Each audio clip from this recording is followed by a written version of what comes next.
우리 교사들은 주님과 눈물이 통하면 된다고 저는 확신합니다.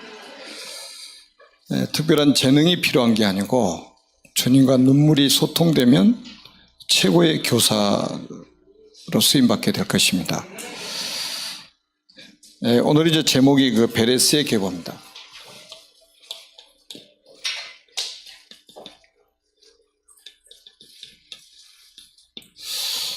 제가 이제 한 주간 동안 그 말씀을 묵상하고 기도하는 중에 우리 성교원 헌신 예배를 놓고 기도하는데 하나님이 주신 메시지입니다. 베레스의 계보입니다. 그 세상 사람들은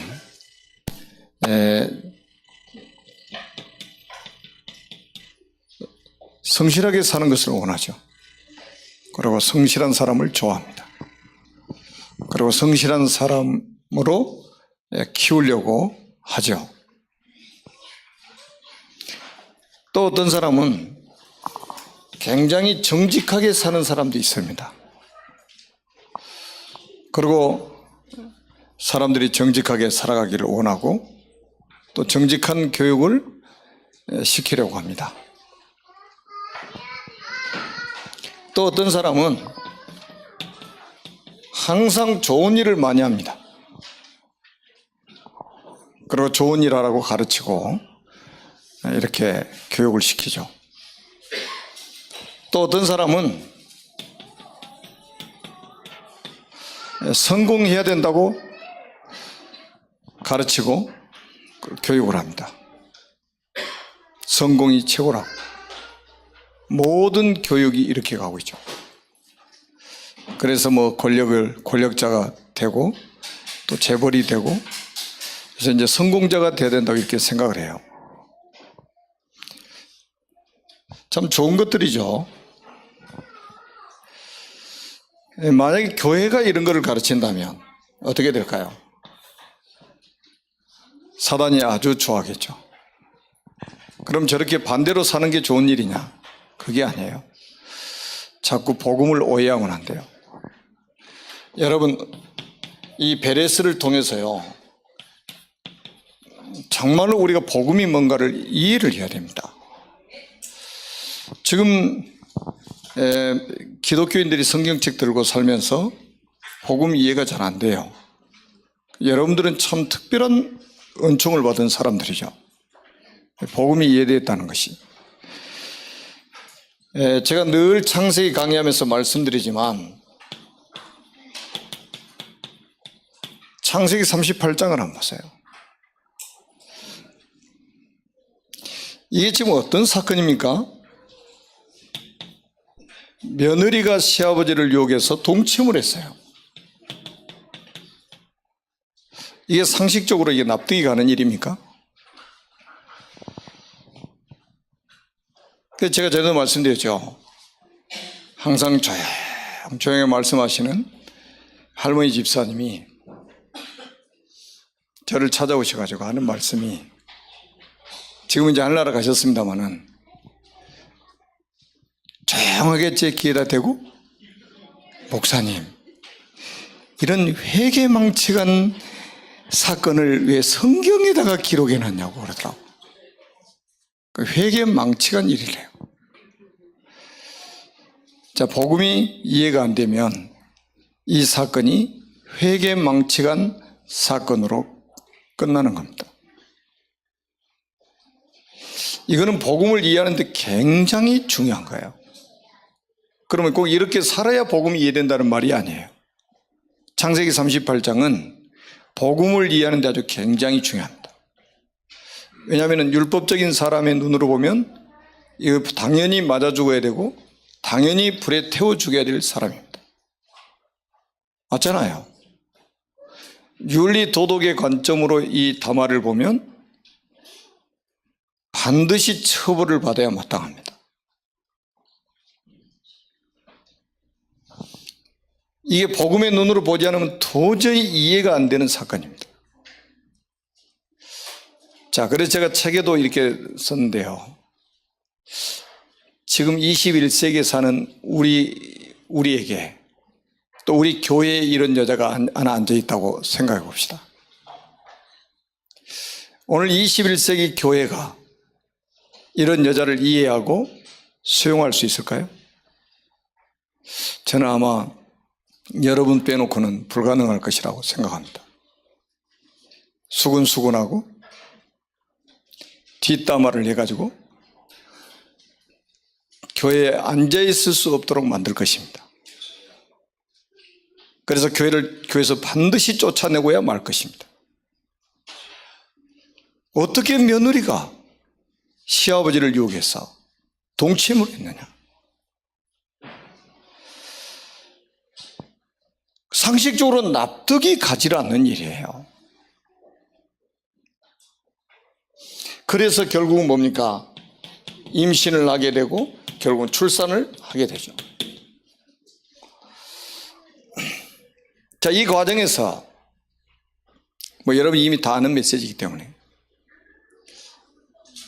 유다가 자기 며느리가 임신했다는 소식을 듣고 사람들에게 이야기합니다. 끌어다가 불에 살아라. 참 무섭죠. 이게 교회의 모습이란 말이에요. 재판도 없어요. 단칼에 죽이는 거예요, 그냥 한마디로. 당장에 끌어다 불태우라고 한다는 거예요. 그때 이 다말이 자기를 끌고 가는 사람들에게 이 지팡이와 도장과 끈이 누구 것입니까? 이 물건 임자로 말미암아 임신했나이다. 유다가 이걸 딱 보니까 자기 거란 말이에요. 그래서 이 유다가 이렇게 이야기합니다. 그는 나보다 옳도다. 그는 나보다 옳도다. 이게 보통 말이 아니에요. 내가 놓치고 있는 부분을 다말이 붙잡고 있었구나. 내가 가장 중요한 걸 놓치고 살았구나. 그런데 다말은 가장 중요한 것에 인생을 걸었구나. 이 말이에요. 여러분, 의의 기준이 뭡니까? 내가 성실하게 사는 게 의의 기준입니까? 내가 다른 사람보다 조금 정직하게 산 게 의의 기준입니까? 내가 좀 다른 사람보다 좋은 일하고 사는 게 우리의 의의 기준입니까?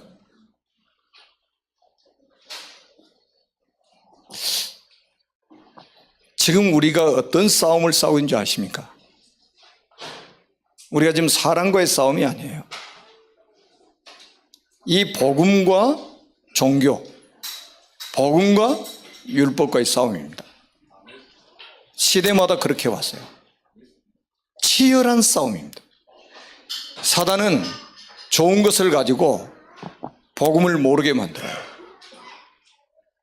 더 정확하게 말하면 이런 거 가지고 이런 걸 기준으로 삼고 이런 것을 의의 기준으로 삼아가지고 복음 하나만 모르도록 만들고 있다 이 말이에요. 그런데 하나님은 다른 것은 다 몰라도 돼. 다 양보해도 돼.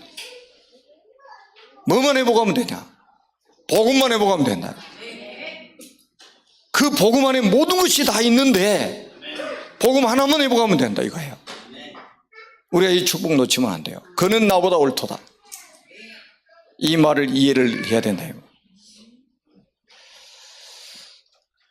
그래서 출산할 때에 출산할 때 한번 보세요. 그게 창세기 38장 마지막 부분에 나와 있잖아요. 손이 하나 쑥 나옵니다.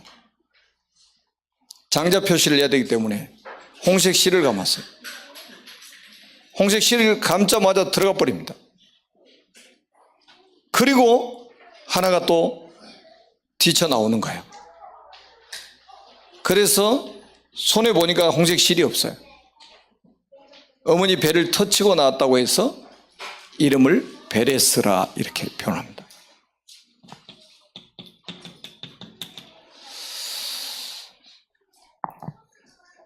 여러분, 뱃속에서부터 일어난 일을 지금 두 번째 성경이 기록하고 있는 거예요. 야곱이 뱃속에서부터 자기 형하고 싸웠잖아요.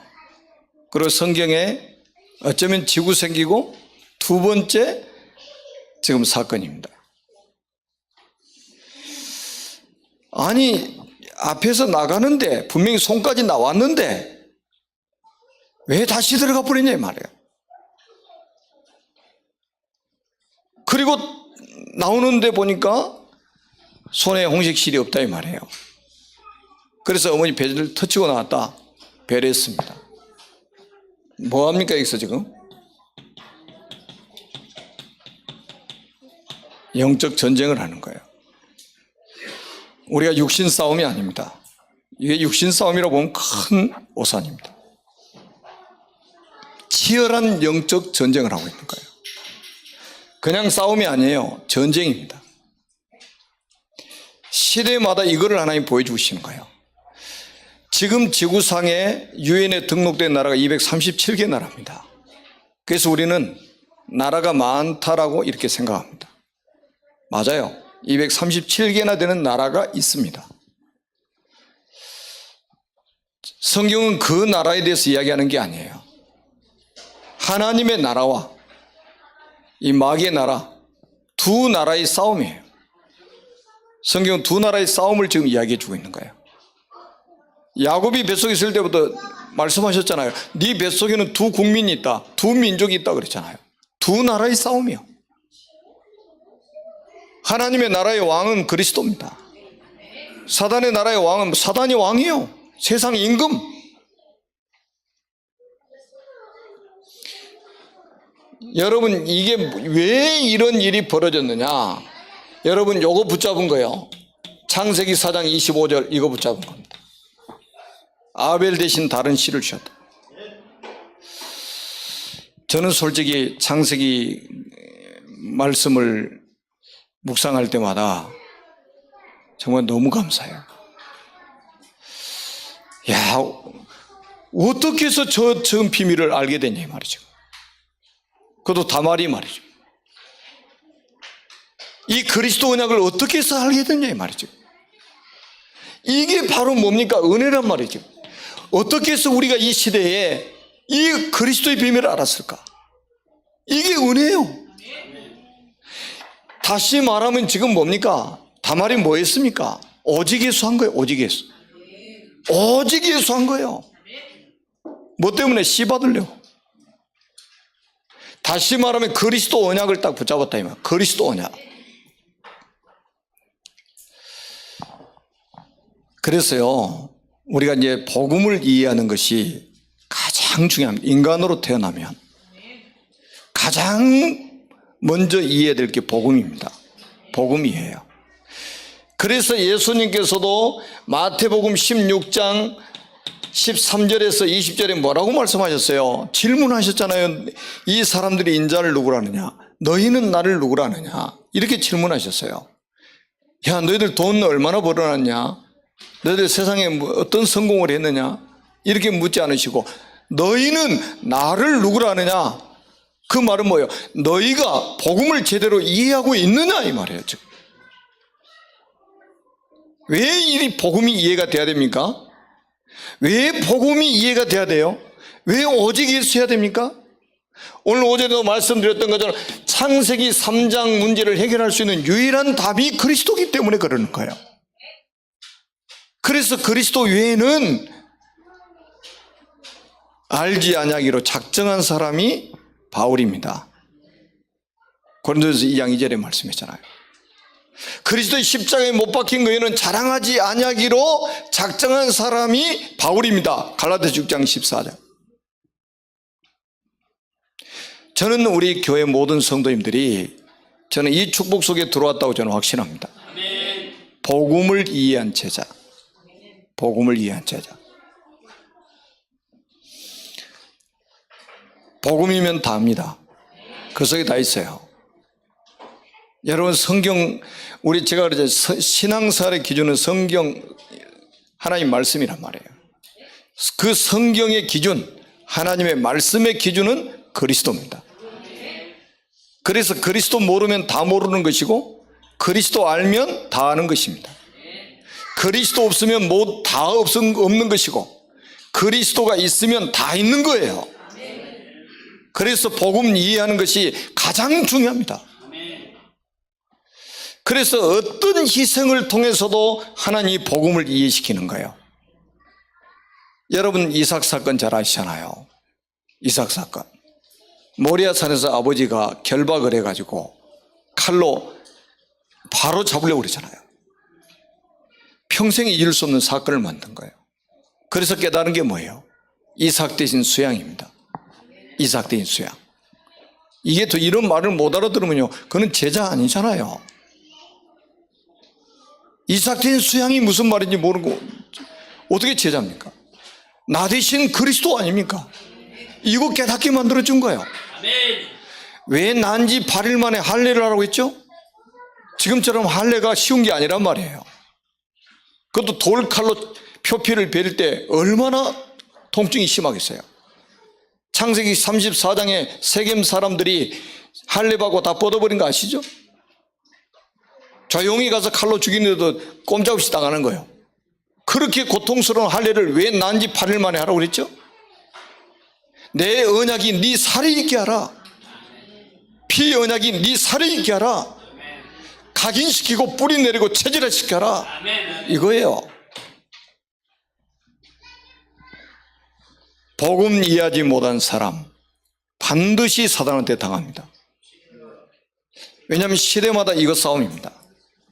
그래서 하나님은 우리로 하여금 문제와 사건을 통해서 계속해서 깨닫게 만드십니다.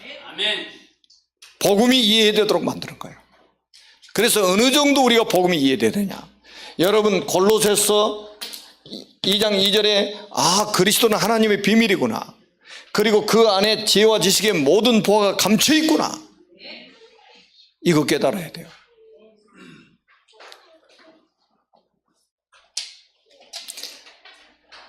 저는 우리 교사들이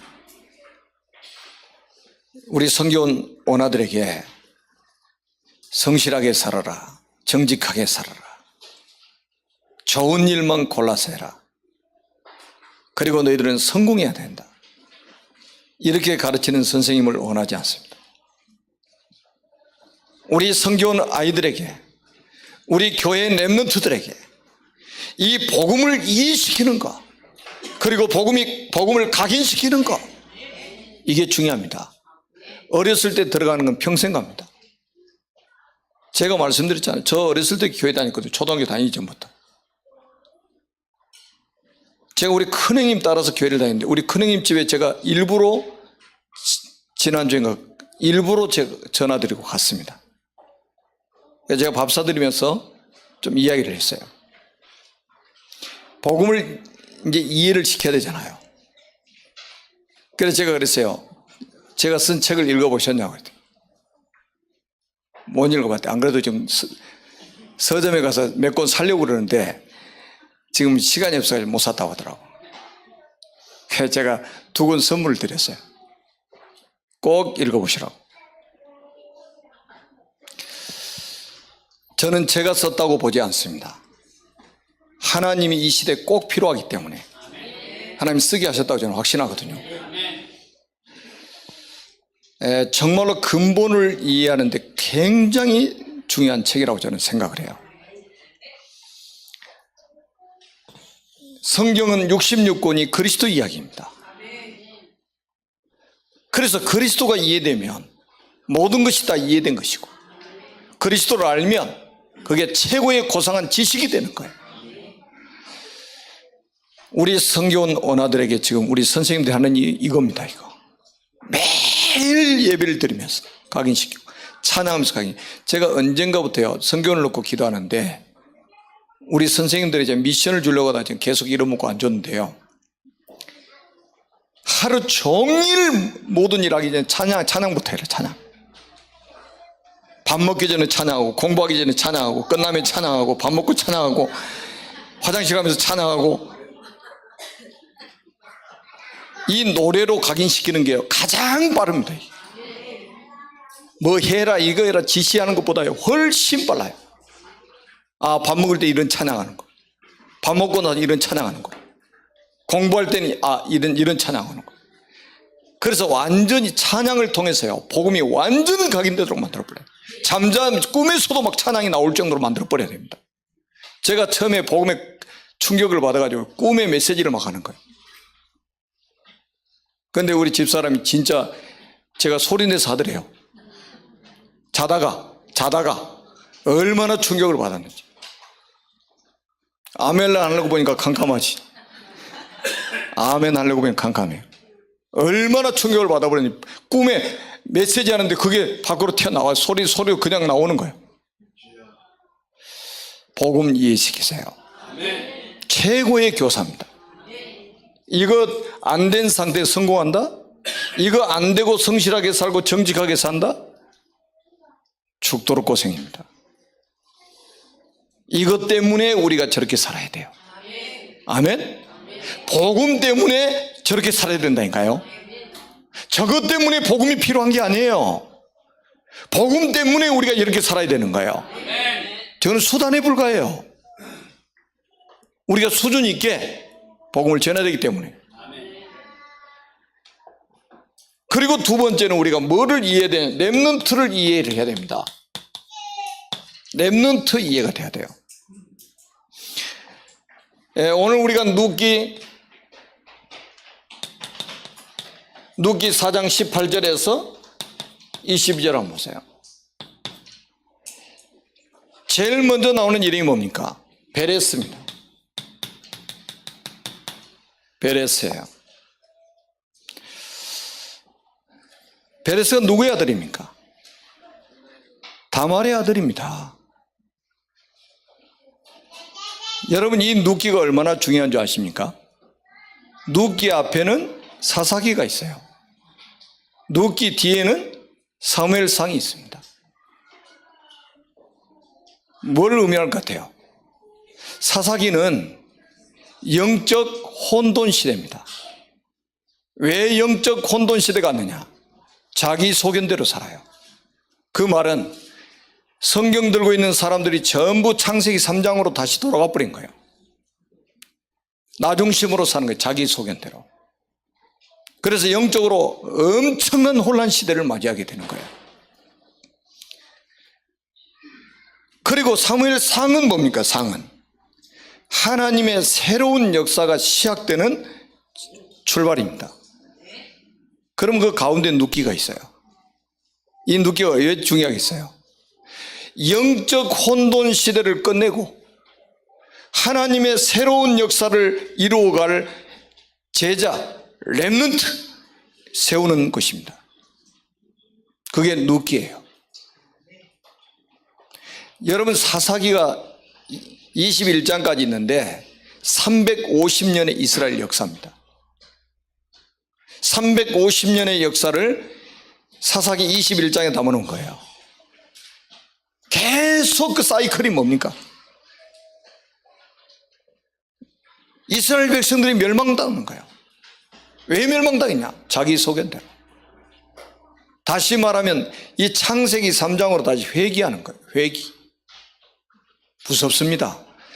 여러분, 사단은요, 우리를 있잖아요, 복음 가진 우리를 어디로 돌려버리려고 하냐면 창세기 3장으로 돌리려고 해요. 창세기 3장의 그 함정 속으로 우리를 다시 집어넣으려고 합니다. 우리 신분은 들어갈 수가 없는 신분이에요. 그래서 주변국들을 통해서 인생 몽둥이를 들어가지고 막 사정없이 쳐버립니다. 왜? 그리 들어가면 안 되기 때문에. 그럼 막 살려달라고 아우성치죠. 그러면 사사를 보내가지고 다시 구원하십니다. 그걸 350년 동안 계속 반복하는 거예요. 그래서 이 영적인 혼란 시대를 끝내버릴, 혼돈 시대를 끝내버릴 제자를 준비하는 것이 눕기란 말이에요. 그리고 사무엘상은 하나님의 새로운 역사가 시작되는 것입니다. 거기에 쓰임받을 지금 제자 일꾼을 준비하는 현장이 눕기예요. 그 눕기 4장 마무리에 지금 나오는 첫 번째 이름이 누구냐? 베레스입니다. 베레스예요.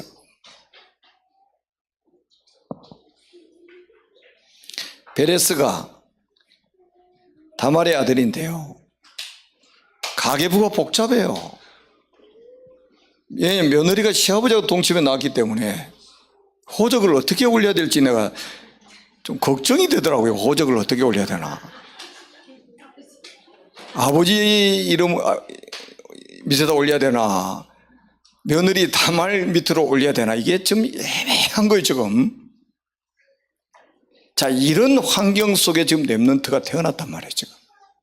이런 환경 속에. 자, 이게 보통 이 복잡한 지금 환경이잖아요 지금. 여러분 속지 마시기 바랍니다. 그래서 누기 4장 18절에 22절에 보니까 베레스부터 해가지고 10명의 이름이 쫙 나옵니다. 그 마지막 10번째 이름이 다윗입니다.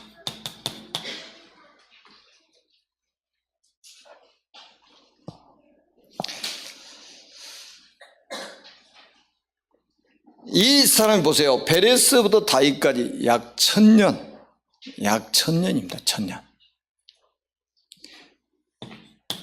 렘넌트가 이런 상황 속에 태어났다니까요. 아무것도 할 수 없을 만큼 그런 가문에서 태어난 거예요. 아주 복잡 다양한 그 환경에서 태어난 거예요.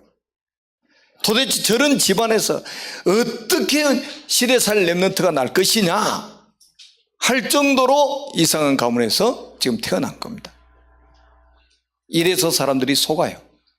그래서 렘넌트를 소중하게 여기지 않는 경우가 많습니다. 근데 성경은 보세요. 베레스의 계보 탁 나오는데 앞에 사람 다 잘라버리고 베레스의 계보, 이 베레스의 계보에서 누가 나왔냐? 다윗이 나온 것을 성경은 기록하고 있습니다. 그래서 우리가 렘넌트 운동은 기다림입니다. 당장의 열매가 아니에요. 기다림입니다. 반드시 이런 시간표가 오게 돼 있어요. 제가 받은 응답이 한 주간 동안 이 성경 놓고 기도하면서, 여러분 우리 이제 그 어린 렘넌트들은 당장의 어떤 열매를 보고 이렇게 우리가 키우는 게 아니거든요. 이거 보세요. 베레스부터 다윗까지는 거의 1000년에 가까운 시간이 지난 겁니다. 거의 1000년에 가까운 시기에 다윗이라는 인물이 하나가 나온 거예요. 제가 창세기 5장 족보도 이야기했죠.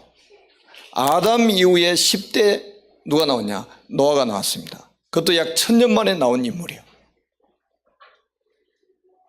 여러분, 한 시대를 살리는 인물은 그냥 이렇게 되는 게 아니라 이 말이죠. 그래서 우리가 렘넌트는 기다리는 겁니다. 기다리는 거예요. 이런 시간표를 기다리는 거예요. 다윗과 같은 저런 인물이 나올 시간표를 기다리는 거예요. 그래서 렘넌트 운동은요, 굉장히 인내가 필요한 거예요.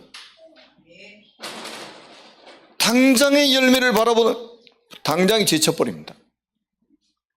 매일 반복되는 것 같아요. 애들이 성경 아침에 나와서 오후에 가고, 와서 공부하고 밥 먹고 화장실 가고 놀이터 가고 계속 다람쥐 쳇바퀴 돌고 하는 것처럼 보입니다. 당장에 뭔가를 응답을 열매를 바라보려고 하면 낙심될 수밖에 없어요. 안 보이거든요, 열매가. 그런데 보세요. 시간이 지나서 이런 다윗이 나왔다고 성경 기록하고 있다니까요. 우리 선생님들, 우리 부모님들은 꼭 기억해야 됩니다. 그래서 렘넌트를 이해를 해야 돼요. 다윗도 보세요. 지금은 뭡니까? 목동에 불과한 거예요. 목동에 불과해요. 엄청난 인물인 줄 알아요. 인물이 아니에요. 지금은 목동이요, 목동. 왜냐면 목축업이 주업이요, 다. 이스라엘 민족들은. 누구나 하는 업이라 이 말이에요. 별로 구별이 잘 안 돼요, 처음에는. 그런데 성경은 뭡니까? 사무엘상 16장 1절에 아주 중요한 말씀이 나옵니다.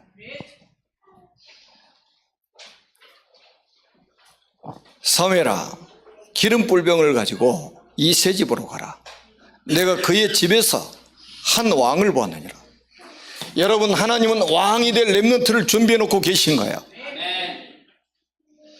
세상 사람들이 이걸 이해할 수 있겠어요? 세상 사람들이?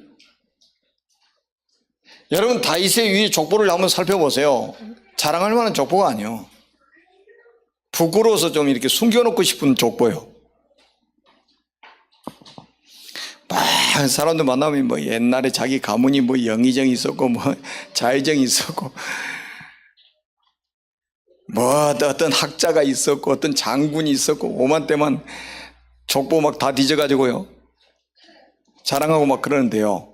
이 집 족보는 그게 아니에요. 막 여기는 베레스 하면 다말이 나오잖아요. 다말. 여기 또 누구 있어요? 또 가문에 기생 나압이 있어요. 또 이 줄에 나압이 있단 말이에요. 여기 또 누가 있냐? 보아스의 아내 누구 있어요? 룻이 있어요.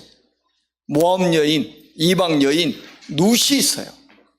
자랑할 게 아무것도 없어. 육신적으로 자랑할 게 아무것도 없는 가문에서 이런 렘넌트가 나오도록 만드셨다. 하나님이 이런 렘넌트를 준비하셨다니까요.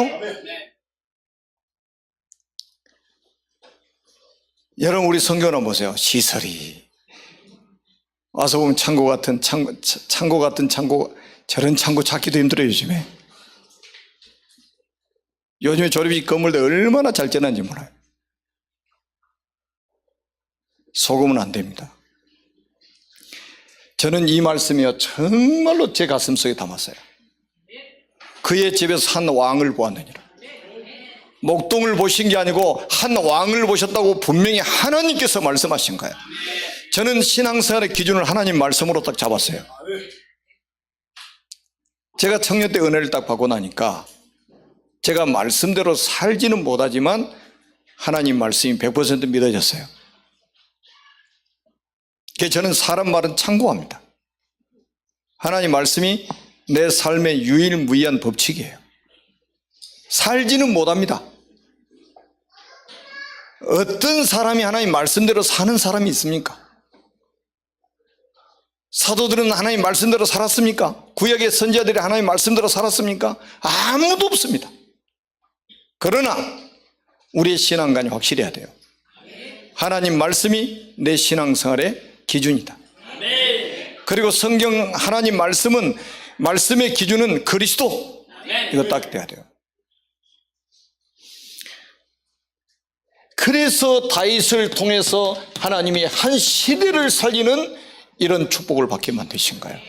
이게 렘넌트 운동입니다. 렘넌트 이해를 해야 돼요.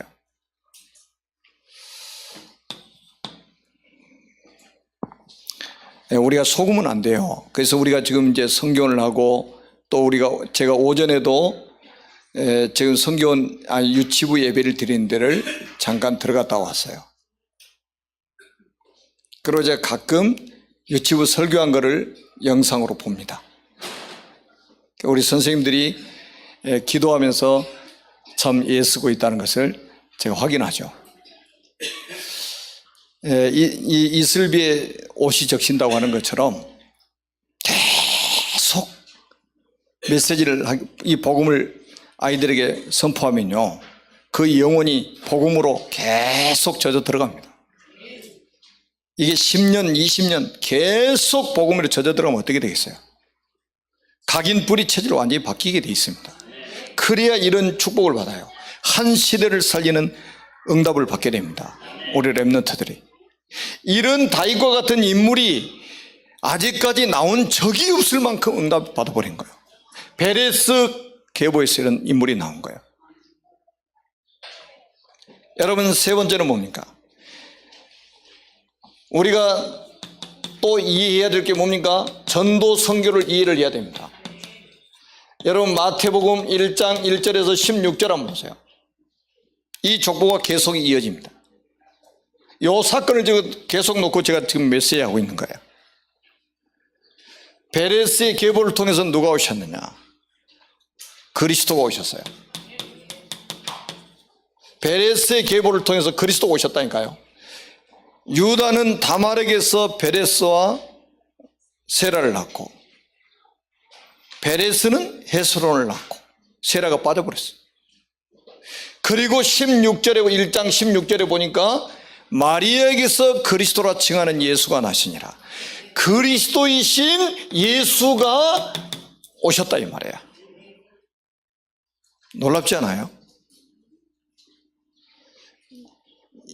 예수가 오셨다가 아니라 그리스도라 칭하는 예수가 오셨다. 베레스의 계보, 이렇게 엄청난 축복으로 연결될지 아무도 생각 못했겠죠. 아니, 저 지금 다말이 시아버지하고 동침했는데 저기서 베레스가 나오고 이 베레스 계보를 통해서 다윗이 오고 다윗의 자손으로 그리스도이신 예수님이 이 땅에 오셨다 이 말이에요. 어떻게 사람들이 이해할 수 있겠냐 이 말이에요, 이거를.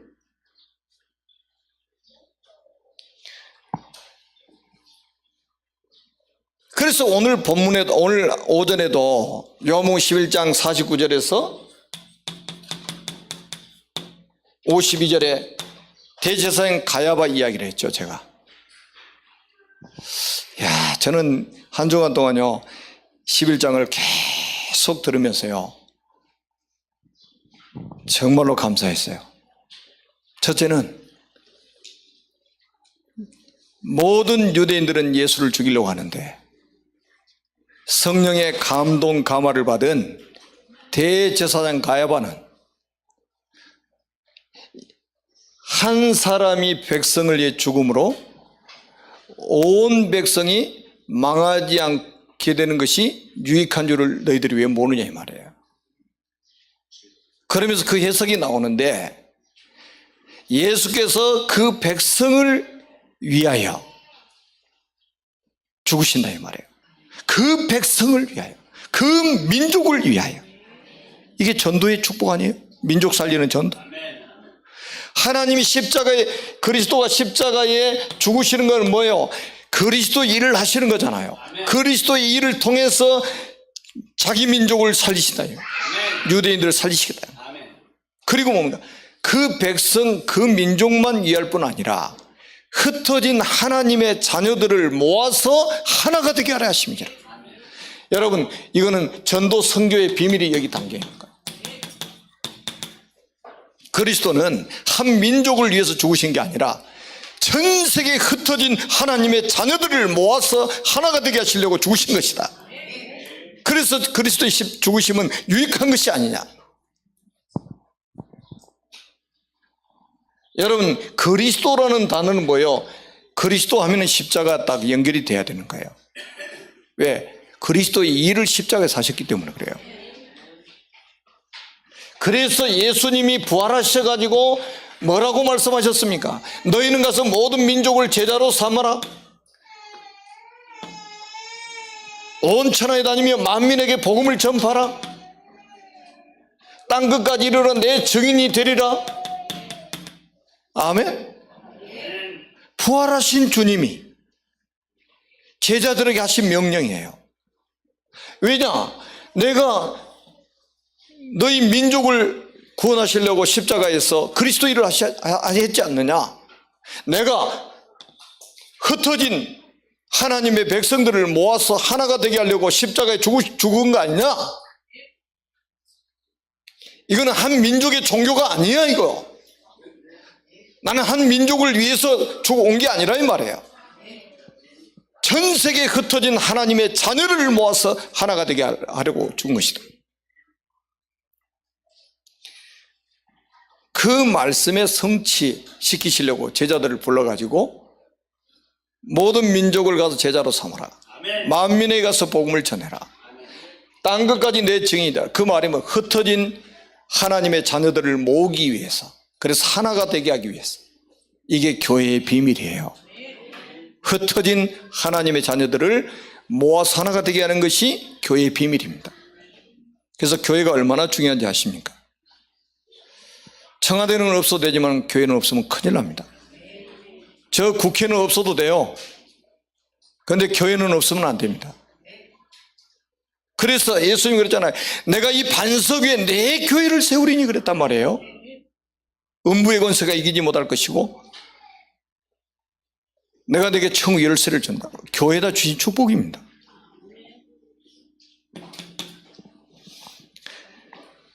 그래서 여러분들이 사도행전에 보니까 어떻게 성령께서 역사를 하시는가 한번 보세요. 우리가 잘 알지 않습니까? 이 언약을 붙잡고 사도행전 1장 1절로 14절에 모였습니다. 그래서 2장 1절로 47절에 마가다락방의 역사가 일어났어요. 성령의 역사가 일어났어요. 이게 어디로 번졌냐? 11장 19절에서 30절에 보니까 저 안디옥으로, 사도행전 16장 6절에 10절에 보니까 저 마게도냐로, 사도행전 19장 1절에서 10절에 보니까 아시아로, 19장 21절에 보니까 로마로, 내가 로마도 보여라. 23장 11절에 보니까 내 이름을 예루살렘에서 증언한 같이 로마에서도 증언하여라. 27장 24절에 바울아 두려워 말라, 내가 가이사 앞에서 하리라. 하나님은 그리스도를 보내셔가지고 모든 민족을 살리시겠다 이 말이에요. 만민을 살리시겠다 이 말이에요. 그래서 성령께서는 제자들을 땅끝으로 보내가지고 모든 민족이 복음을 듣도록 만드시는 거예요. 이 그리스도가 누구를 통해서 오셨어요? 베레스의 계보를 통해서 오셨다니까요. 렘넌트 한 명이 얼마나 중요합니까? 그 렘넌트 운동하는 사람을 하나님이 그냥 놔두시는 게 아니에요. 렘넌트에 기도하고 렘넌트를 위해서 헌금하고 렘넌트를 위해서 헌신하는 것들이 지금은 아무것도 아닌 것처럼 보입니다. 그래요? 그거 아무것도 아닌 것처럼 보여요. 부질없는 것처럼 보입니다. 여러분 지금 우리 성교원 렘넌트들이 교회에다가 헌금을 합니까? 여러분이 헌금한 거 거기다 투자하잖아요. 그러니까 아무 유익도 없는 것 같고, 우리 선생님들 월급 받습니까? 그것도 아니잖아요. 아무 유익이 안 되는 것 같아요. 그게 착각입니다. 앞으로 여러분들의 사랑의 수고가 어떤 열매로 연결될지 예측을 한번 해보세요. 우리 성교원 선생님들 수고가 헛되지 않고 이런 응답으로 오게 될 것입니다. 그러니까 이런 언약을 딱 붙잡으면요 감사한 거예요. 이야, 내가 이런 심부름을 하다니 얼마나 감사합니까? 그래서요, 재능 있는 분들은요 전부 재능 기부하세요. 여러분이 가지고 있는 재능을 우리 어린 렘넌트들에게 기부하시란 말이에요. 그리고 헌금도 하시고. 이런 응답을 여러분이 딱 보면요 이게 보통 사건이 아니잖아요. 지금 결론입니다. 저는 기도 제목을 이렇게 잡았어요.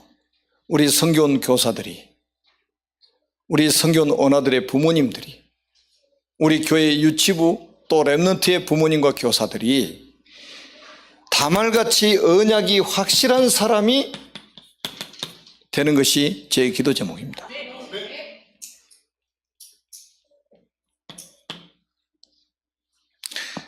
다른 것은 부족해도 괜찮아요. 아무것도 문제 안 돼요. 우리 교사나 부모님들은 언약이 확실하면 됩니다. 전문성 모자라도 돼요. 재능 기부 앞으로 할 사람 많을 겁니다. 그러니까 똑똑한 사람 재능 기도할 테니까 걱정하지 마세요. 재능 가지고 있으면, 나는요 뭐 연예인들 막 가수들 막 이게 TV에만 나온 줄 알았어요. 다니면서 술집 광고 보니까 거기 술집에 어떤 가수 온다고 딱 현수막 붙여놓고 있더라고. 유명한 가수인데 기껏 노래 부르고 술집 가서 노래 부르고 있어. 남 술 먹는 데 가서. 그런 기능 말고, 그런 재능 그런 기능을 있잖아요. 렘넌트 키우는데 우리가 기부하면 얼마나 축복이겠습니까? 술 잘 먹으라고 노래 불러준다. 그런 노래 아무리 잘하면 무슨 소용이냐 말이에요. 여러분 유럽 가니까요, 참 거지도 하여튼 고급스러워. 전부 연주하고 있습니다. 연주하고 깡통 하나 앞에 놓고 아주 고상한 거지들이요. 그럼 그 연주 보고 거기다가 돈 이게 1달러씩 2달러씩 넣어놓고 갑니다. 그래서 내가 우리 목사님도 그런 이야기 했어요. 야, 저런 사람들을 모아가지고 오케스트라를 만들어가지고 복음 전하면 얼마나 좋겠냐. 저런 재능을 가지고 우리 지금 아이들 랩런트들 가르치면 얼마나 좋겠냐. 거지도 산거지입니다. 자, 이런 언약 가진 가문에서 랩런트가 나오는 겁니다. 이런 언약 가진 가문에서 랩런트가 나오는 거예요. 하나님은 이렇게 준비하시는 거예요. 그래서 저는 기도 제목을 이렇게 잡았어요. 우리 성교원이 또 우리 성교원 부모님들이 자, 어떤 기도 제목 잡았냐. 다말의 자궁과 같은 성교원. 다말이 어떤 사람이 아시죠? 오직이라니까요. 오직. 그러니까 그 뱃속에서 누가 나와요? 베레스 나오잖아요. 그 자궁에서. 하나님이 어떤 인물을 지금 이 세상에 지금 보내시기를 원하시냐 이 말이에요, 제가. 여러분 그 자궁 속에서 일어나는 그 사건을 한번 보시라니까요. 세라가 나왔다 들어가고 베레스가 나왔다. 왜 그랬어요? 베레스가 잡아서 땡겨가지고 뒤로 집어넣어놓고 나온 거잖아요. 어머니보다 더 확실한 렘넌트가 나와버린 거예요, 그냥. 자, 우리 부모들보다 더 확실한 렘넌트가 나와야 돼요. 우리 교사들보다 훨씬 언약의 확실한 렘넌트. 야, 다말은 뱃속에서부터 그렇게 한 적이 없어요. 그런데 이 베레스는 완전히 자궁 속에서 이렇게 했다니까요. 제가 지난번에 말씀 한번 드렸죠. 의학자들이 연구를 했는데 이 정신분열이 자궁 속에서부터 시작된다는 거예요. 자궁 속에서부터. 그 말은 부모의 영적인 DNA를 물려받았다는 말이잖아요. 다말의 DNA를 베레스가 이어받은 거예요. 그 자궁과 같은 성교원, 그 자궁과 같은 교회 학조가 돼야 됩니다. 우리가 그냥 성경을 보면 안 돼요. 저는 성경을 묵상하면 이렇게 응답받았어요. 그리고 또 하나는 뭡니까? 나와서 그냥 방치했겠어요?